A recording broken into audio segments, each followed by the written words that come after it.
Hello every one. ഇന്ന് നമ്മൾ എടുക്കാൻ പോകുന്നത് English language skill for commerce and management third മൊഡ്യൂളത്തെ ചാപ്റ്റർ ആയ ദ ടെൽ ടെയിൽ ഹാർട്ട് ആണ്. It is written by Edgar Allan Poe. Edgar Allan Poe നമുക്ക് എല്ലാവർക്കും അറിയാം, the gothic story writer. He's a American short story writer, poet ആണ്. His famous work the Raven and critic ആണ്, editor ആണ്. And his main genres are horror and detective fiction. നമുക്ക് ഏറ്റവും കൂടുതൽ അറിയുന്നത് ഇതിന്റെ ഹൊറർ വർക്ക്സ് ആണ് അല്ലെ. Is A Gothic writer, Gothic fiction writer. അദ്ദേഹത്തിന്റെ വർക്ക്സ് എപ്പോഴും എന്താണ്, ഭയങ്കര ഹൊറർ, സസ്പെൻസ്, ത്രില്ലർ ഇങ്ങനത്തെ വർക്ക്സ് ആയിരിക്കും. ഈ ടെൽ ടെയിൽ ഹാർട്ടും ഇതേപോലെ സസ്പെൻസും സൈക്കോളജിക്കൽ ഡെപ്ത് ഉള്ള ഒരു വർക്കാണ്. Okay, it's A simple short story, but നല്ലൊരു സസ്പെൻസ് ഉണ്ട്. അതേപോലെ എന്താണ്, ഒരാളുടെ സൈക്കോളജിക്കൽ ഡെപ്തിലോട്ട് ഈ ഒരു സ്റ്റോറി കിടക്കുന്നുണ്ട്. And it is written in dramatic monologue. എന്താണ് ഡ്രമാറ്റിക് മോണോലോഗ് എന്ന് പറയുന്നത്? നമ്മൾ ഒരാളുടെ ഒരു നെറേറ്റർ, അതിലൊരു നെറേറ്റർ ഉണ്ടാവും. ആ നെറേറ്റർ എന്താവും, അതിലൊരു കഥാപാത്രമായിരിക്കും. ഔട്ട്സൈഡിൽ നിന്ന് ഒരാൾ കഥ പറയല്ല, ആ ഒരു സ്റ്റോറിയിലെ ഒരു കഥാപാത്രം എന്താട്ടാ, അവന്റെ പെർസ്പെക്റ്റീവിൽ അല്ലെങ്കിൽ അവളുടെ പെർസ്പെക്റ്റീവിൽ കഥ പറഞ്ഞു പോവുക. ഇതാണ് ഡ്രമാറ്റിക് മോണോലോഗ് എന്ന് പറയുന്നത്. ഒരാളുടെ പെർസ്പെക്റ്റീവിൽ അയാൾ എന്താണ് ഷോർട്ട് സ്റ്റോറി പറഞ്ഞുകൊണ്ട് പോവുക. ആൻഡ് ഇതില് it explores guilt and madness. കുറ്റബോധവും മാഡ്നസ് ആണ്. ഇതൊരു ക്രൈം ത്രില്ലർ ആണ്. ഇതിലൊരു നെറേറ്റർ ഉണ്ട്. അദ്ദേഹം എന്താട്ടെ ഒരു കൊലപാതകം ചെയ്തു. ആ കൊലപാതകത്തിനെ പറ്റിയാണ് ഈ ഒരു സ്റ്റോറി. ഇനി ഞാൻ നിങ്ങൾക്ക് ഈ കഥ പറഞ്ഞുതരാം. ഓക്കെ, സോ ഇതില് ഒരു നെറേറ്ററും ഉണ്ട്. അദ്ദേഹത്തിന്റെ അടുത്ത് താമസിക്കുന്ന ഒരു വയസ്സനുണ്ട്. സോ ഈ നെറേറ്റർ ആണ് ഈ കഥ പറയുന്നത്. നെറേറ്റർ നമ്മളോട് പറയാണ്, ഈ വയസ്സിന് ഇദ്ദേഹത്തിന് ഭയങ്കര ഇഷ്ടമാണ്, അദ്ദേഹത്തിന് നല്ല സ്വഭാവമാണ്, നല്ല ക്യാരക്ടറാണ്, അദ്ദേഹത്തിന് എല്ലാം കൊണ്ടൊരു ഗുഡ് ഫ്രണ്ട് ആയിട്ടാണ് ആര് കാണുന്നത്, ഈ നെറേറ്റർ കാണുന്നത്. പക്ഷെ അദ്ദേഹത്തിന്റെ ഒരു കാര്യം മാത്രം, ഒരു പെർട്ടിക്കുലർ തിങ് മാത്രം ആർക്ക് ഇഷ്ടാവുന്നില്ല, നെറേറ്ററിന് ഇഷ്ടാവുന്നില്ല. എന്താണത്? അദ്ദേഹത്തിന്റെ ഐ ആണ്. EYE, ഒറ്റ കണ്ണ്. അതിൽ ഐസ് എന്ന് പറയുന്നില്ല, ഒറ്റ കണ്ണ്. It was pale blue in colour. It was vulture like എന്ന് പറയുന്നത്. അതിനൊരു ചെറിയൊരു പാടയുണ്ട് ആ കണ്ണിന്റെ മുകളിൽ. സോ ഈ ഒരു കണ്ണ്, ഒരു ദ ബ്ലൂ ഐ, അതെന്താണ് ഇദ്ദേഹത്തിന് ഇഷ്ടാവുന്നില്ല. എങ്ങനെയായാലും ഈ ബ്ലൂ ഐ കണ്ടാൽ അദ്ദേഹത്തിന് ആത്മാവിനെ തുറച്ചു നോക്കുന്ന പോലെയാണ് തോന്നുന്നതെന്നാണ് നെറേറ്റർ പറയുന്നത്. ആ ബ്ലൂ ഐ അദ്ദേഹത്തിന് നോക്കുമ്പോഴൊക്കെ അദ്ദേഹത്തിന് വല്ലാണ്ട് അസ്വസ്ഥനാവുന്നുണ്ട്. പിന്നെ കുറെ ആയപ്പോ ദേഷ്യം വരാൻ തുടങ്ങി. അവസാനം ഇയാൾ തീരുമാനിക്കുകയാണ്, എനിക്ക് ഈ ബ്ലൂ ഐ ഇദ്ദേഹത്തിന് നോക്കുന്നത് ഇഷ്ടാവുന്നില്ല. അപ്പൊ അതിനെ ഇയാളെ കൊല്ലണം. ഇയാളെ കൊല്ലാല്ലാതെ വേറെ നിവൃത്തിയില്ല. എനിക്ക് ആ ബ്ലൂ ഐ എന്നെ തുറച്ചു നോക്കുന്നത് ഇഷ്ടാവുന്നില്ല എന്ന് ആര് തീരുമാനിക്കുകയാണ്? നെറേറ്റർ തീരുമാനിക്കുകയാണ്. സോ നെറേറ്റർ എന്താട്ടും, ഇയാള് കിടന്നുറങ്ങുമ്പോ രാത്രി ഇദ്ദേഹത്തിന്റെ റൂമിലോട്ട് ചെല്ലും. റൂമിലോട്ട് എങ്ങനെ ചെല്ലാന്ന് വെച്ചാൽ ഫുള്ളായിട്ട് കിടക്കൊന്നുമില്ല, പതിയെ വാതിൽ തുറന്ന് അദ്ദേഹത്തിന്റെ തല മാത്രം ഉള്ളിലോട്ടിടും.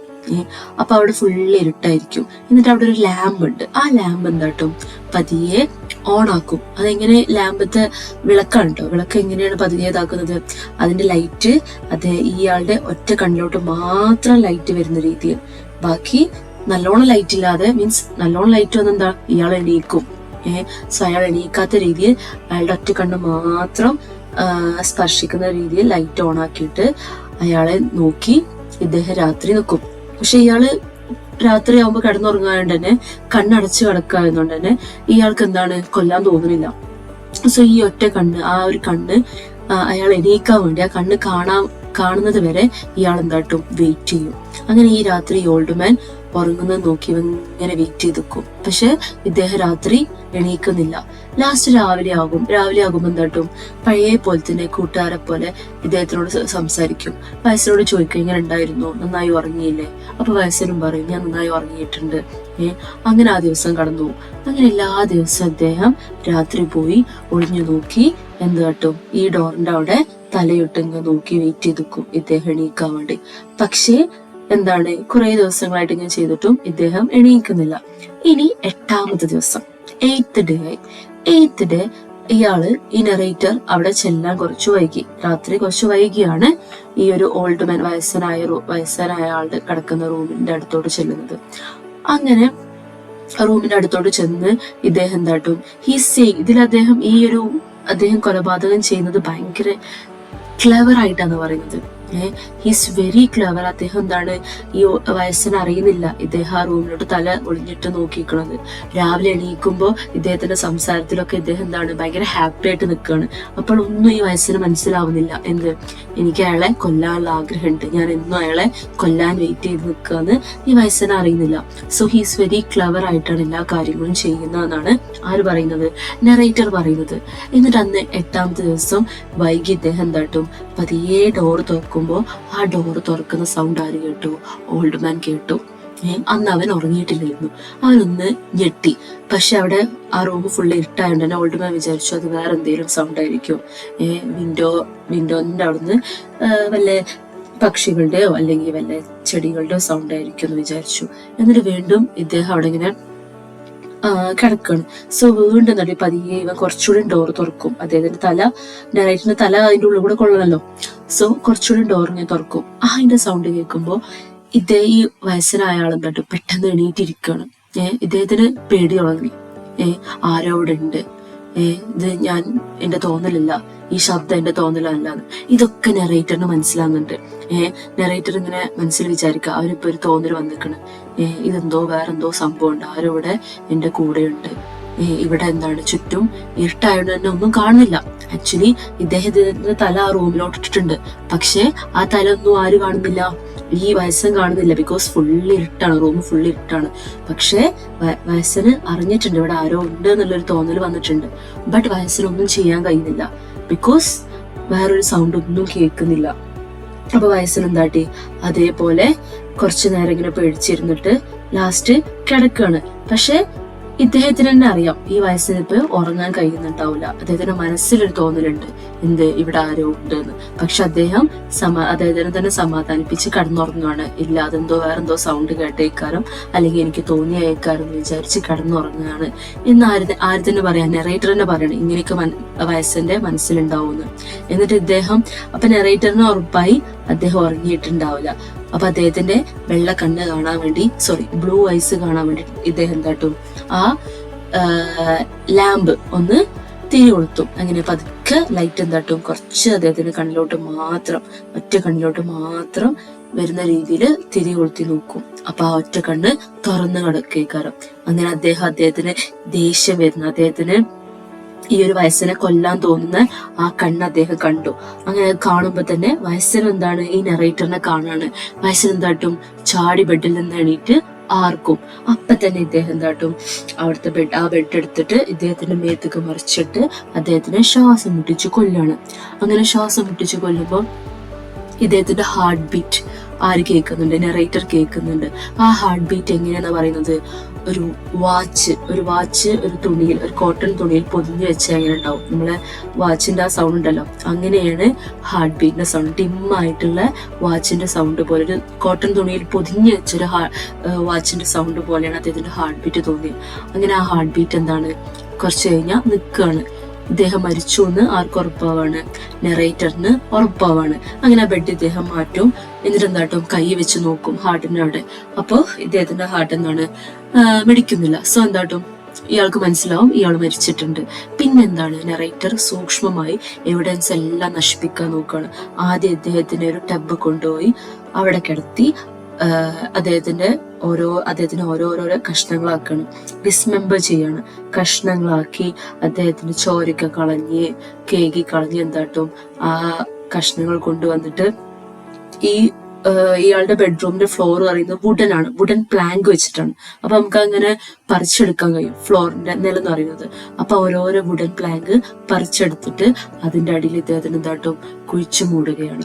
അങ്ങനെ മൂടിക്കഴിഞ്ഞാൽ ഈ പ്ലാങ്ക് ഒക്കെ വെച്ച് അദ്ദേഹം ഇങ്ങനെ വിചാരിക്കും, I have done it very cleverly, right? ആർക്കും ഒരു സംശയം ഉണ്ടാവില്ല, ഇവിടെ ഒരു തെളിവ് പോലില്ല, ഒരു ചോരയുടെ പാട് പോലില്ല. അങ്ങനെ അദ്ദേഹം ഒരു പെർഫെക്റ്റ് ക്രൈം ചെയ്തിരിക്കുകയാണ്. ആരും എന്നെ കണ്ടുപിടിക്കൂല എന്ന് അദ്ദേഹത്തിന് ഉറപ്പ് വന്നിരിക്കണം, ഒരു കോൺഫിഡൻസ് വന്നിരിക്കണം. അപ്പൊ സമയം 4 മണിയായിട്ടുണ്ട്. പിന്നെ പെട്ടെന്ന് കുറച്ച് പോലീസുകാര് കയറി വരികയാണ്. അവരെന്താട്ടും ഡോറുമേ കഥകും അങ്ങനെ കൊട്ടും. അപ്പൊ ഇയാളെന്താട്ടും പോയി തുറക്കും. അപ്പൊ ഈ പോലീസുകാർ പറയും, അയൽവാസികൾ കുറച്ച് ആർപ്പും ഇതൊക്കെ കേട്ടു, ഇവിടുത്തെ അടുത്ത പോലീസ് സ്റ്റേഷനിൽ കംപ്ലൈന്റ് ചെയ്തിട്ടുണ്ട്, എന്താണ് ഇവിടെ പ്രശ്നം ഉണ്ടോ എന്ന് ചോദിക്കും. അപ്പൊ ഇദ്ദേഹം പറയില്ല, ഞാൻ ഉറക്കത്തിൽ അറിയാതെ സ്വപ്നം കണ്ട് പേടിച്ചിട്ട് ആർത്തതാണ് പറയും. അങ്ങനെ ഈ പോലീസുകാരെ ഇയാൾ എന്താട്ടും ഇദ്ദേഹത്തിന്റെ ആ ഒരു ഓവർ കോൺഫിഡൻസിൽ പോലീസുകാരെ വീട്ടിലോട്ട് വിളിച്ചു വരുത്താണ്. ഇദ്ദേഹം എന്താട്ടും ഈ റൂമിൽ തന്നെ, കൊലപാതകം നടന്ന റൂമിൽ തന്നെ ഇവരെ കൊണ്ടുവന്ന് അവിടെ ഇരുത്തും. അവിടെ ഇരുത്തിയിട്ട് നല്ല രീതിയിൽ തന്നെ കുശലം വർത്താനൊക്കെ പറയും. അദ്ദേഹത്തിന്റെ മനസ്സിലൊരു ടെൻഷനും ഇല്ല, അദ്ദേഹത്തിന്റെ മുഖത്തും അത് കാണുന്നില്ല. അദ്ദേഹം ഭയങ്കര ബ്രൈറ്റ് ചെയർഫുൾ ആയിട്ടാണ് പോലീസുകാരോടൊക്കെ സംസാരിക്കുന്നത്. പോലീസുകാർക്കും യാതൊരു സംശയമില്ല. ആൻഡ് ഇയാൾ ഇങ്ങനെ സംസാരിക്കുമ്പോൾ പെട്ടെന്ന് ഇയാൾ ആ ഹാർട്ട് ബീറ്റ്, ഇങ്ങനെ ഒരു വാച്ച് കോട്ടണിൽ പൊതിഞ്ഞു വെച്ച പോലത്തെ ഹാർട്ട് ബീറ്റിന്റെ സൗണ്ട് അദ്ദേഹത്തിന്റെ ചെവിയിൽ കേൾക്കുകയാണ്. അപ്പൊ ഇദ്ദേഹം എന്താട്ടും അങ്ങോട്ടും ഇങ്ങോട്ടും ഇങ്ങനെ നടക്കാൻ തുടങ്ങും. നടക്കുമ്പോ ഇങ്ങനെ തറയിൽ നന്നായി ചവിട്ടി നടക്കും. ഇദ്ദേഹത്തിന് ഇങ്ങനെ ദേഷ്യം വരണം, ഈ ഹാർട്ട് ബീറ്റ് എന്താ നിൽക്കാത്തെ, ഇനി വീണ്ടും ആ ഓൾഡ് മാന് ജീവൻ വന്നോ. വീണ്ടും ഇദ്ദേഹം എന്താട്ടോ ഹാർട്ട് ബീറ്റ് ഇങ്ങനെ സൗണ്ട് കൂടി വരികയാണ്. അപ്പൊ ഇയാൾക്ക് ഫോക്കസ് ചെയ്യാൻ പറ്റുന്നില്ല, പോലീസുകാരോട് ശരിക്കും സംസാരിക്കാൻ പറ്റുന്നില്ല. അങ്ങനെ ഇയാളുടെ പിന്നെ എന്താട്ടും അവിടെ ഒരു ചെയർ ഉണ്ട്, അതെടുത്തിട്ട് തറയിലോട്ട് ആഞ്ഞടിക്കുകയാണ്. അപ്പൊ ഇതൊക്കെ എന്താണ്, പിന്നെ പോലീസ്മാന് ഡൗട്ട് വന്നു, എന്ത് പറ്റി, എന്താണ് നിങ്ങൾ ഇങ്ങനെ പേടിച്ചു നിൽക്കുന്നത്, എന്താണ് പ്രശ്നം? പോലീസുകാർക്ക് യാതൊരു സംശയം ഉണ്ടായിട്ടൊന്നുമില്ല, വെറുതെ ചോദിച്ചാണ്. പോലീസുകാർ ഓൾഡ് മാനെ പറ്റി ചോദിക്കൂട്ടോ. അപ്പൊ ഓൾഡ് മാൻ എന്താണ് ഇവിടെ ഈ നാട് എങ്ങോട്ടോ പോയേക്കാണ്, നാട് വിട്ട് എങ്ങോട്ടോ പോയിട്ടുണ്ട്, എവിടെയെന്ന് അറിയില്ലാന്ന് ഇദ്ദേഹം പറഞ്ഞിട്ടുണ്ട്. സോ പോലീസുകാർക്ക് യാതൊരു സംശയമല്ല. അപ്പൊ ഇദ്ദേഹത്തിന് വെറുതെ ഞാൻ ചോദിക്കാണ്. പക്ഷെ ഇദ്ദേഹത്തിന്റെ മനസ്സിലുള്ള കുറ്റബോധം, അദ്ദേഹത്തിന് ഇങ്ങനെ ഹാർട്ട് ബീറ്റ് ഇങ്ങനെ കേൾക്കുകയാണ്. ആ ആളുടെ ഹാർട്ട് ബീറ്റ് ഇപ്പോഴും എന്താണ് അദ്ദേഹത്തിന്റെ മനസ്സിലും ചെവിയിലൊക്കെ ഇങ്ങനെ കൂടി സൗണ്ട് ഇങ്ങനെ കൂടി വരികയാണ്. ലാസ്റ്റ് അദ്ദേഹം എന്താട്ടും ഷൗട്ട് ചെയ്ത് പറയും, ഓക്കെ നിങ്ങൾ എന്നെ അറസ്റ്റ് ചെയ്തോളൂ, അത് അവന്റെ ഹാർട്ട് ബീറ്റ് ആണ്, ഈ ഒരു ഫ്ലോറ് പൊളിച്ചു കഴിഞ്ഞാൽ നിങ്ങൾക്ക് കാണാം, ഇതിന്റെ ഈ വുഡൻ പ്ലാങ്ക് എടുത്തു നോക്കൂ, നിങ്ങൾക്ക് കാണാം, അത് അവന്റെ ഹാർട്ട് ബീറ്റ് ആണെന്ന് പറഞ്ഞിട്ട് ഞാൻ കുറ്റം സമ്മതിച്ചിരിക്കുന്നു എന്ന് പറയും. ഇതാണ് സ്റ്റോറി. സോ ജസ്റ്റ് നിങ്ങൾ ഈ ഒരു PPT ഞാൻ ജസ്റ്റ് അതിന്റെ സമ്മറി എഴുതിയിട്ടുണ്ട്, ഒന്ന് നോക്കുക.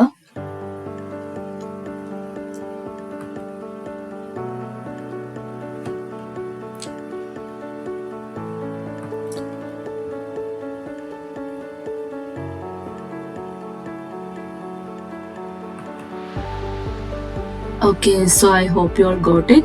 Thank you.